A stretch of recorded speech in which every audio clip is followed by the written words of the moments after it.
સુરતમાં કારના કાચ તોડી ચોરી કરતી ગેંગનો ભંડાફોડ.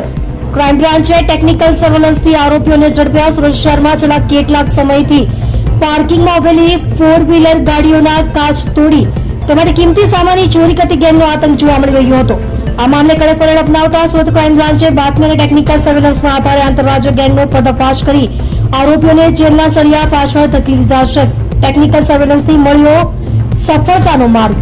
શહેરના વિવિધ વિસ્તારોમાં વાહનોના કાચ તોડીને થતી ચોરીની ઘટનાઓને પગલે ક્રાઇમ બ્રાન્ચ સક્રિય થઈ હતી. પોલીસની ટીમે સીસીટીવી ફૂટેજ અને મોબાઈલ લોકેશન જેવા ટેકનિકલ સર્વેલન્સનો ઉપયોગ કરીને આ ગેંગની કડીઓ મેળવી હતી. આ ગેંગ ખાસ કરીને એવા વાહનોને નિશાન બનાવતી હતી જે અવાવરૂ જગ્યાએ અથવા મોડી રાત્રે પાર્કિંગમાં ઉભા હોય. શું હતી ચોરી કરવાની મોડસ ઓપરેન્ડી?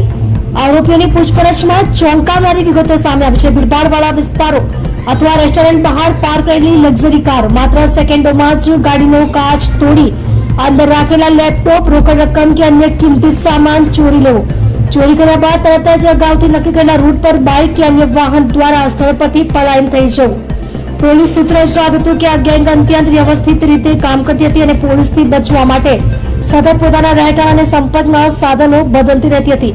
લાખોનો મુદ્દામાલ જપ્ત. ક્રાઇમ બ્રાન્ચે આરોપીઓની ધરપકડ કરી તેમની પાસેથી કુલ 3,04,000 મત્તાનો મુદ્દામાલ જપ્ત કર્યો છે, જેમાં ચોરીના લેપટોપ, મોબાઈલ ફોન અને રોકડ રકમનો સમાવેશ થાય છે.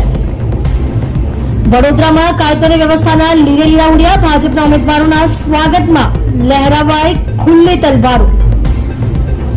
અનેક ગુનાઓનો ભેદ ઉકેલાયો. આ ગેંગની ધરપકડથી સુરતના અલગ અલગ પોલીસ સ્ટેશનોમાં નોંધાયેલા ચોરીના ગુનાઓનો ભેદ ઉકેલાયો છે. પ્રાથમિક તપાસમાં જાણવા મળ્યું છે કે આ ગેંગ અન્ય શહેરોમાં પણ સક્રિય હોઈ શકે છે. હાલમાં ક્રાઇમ બ્રાન્ચે આરોપીઓ વિરુદ્ધ કાયદેસરની કડક કાર્યવાહી હાથ ધરી છે અને તેમના રિમાન્ડ મેળવવાની તજવીજ શરૂ કરી છે, જેથી વધુ ગુનાઓના ભેદ ઉકેલી શકાય.